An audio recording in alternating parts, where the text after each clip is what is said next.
Allahumma a'inni, ya Allah tolonglah aku, ala zikrika, untuk sentiasa mengingatimu, wa syukrika, untuk sentiasa berterima kasih kepadamu, wa husni ibadatik, bantulah aku ya Allah untuk memperelokkan ibadahku kepadamu.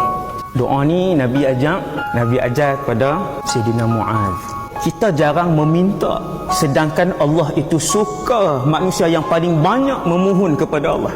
Lepas Nabi sebut tu, aku sayang kamu wahai Muaz, jangan tinggal tiap-tiap kali selepas kamu solat, selepas bagi salam, Allahumma a'inni ala zikrika wa syukrika wa husni ibadatik.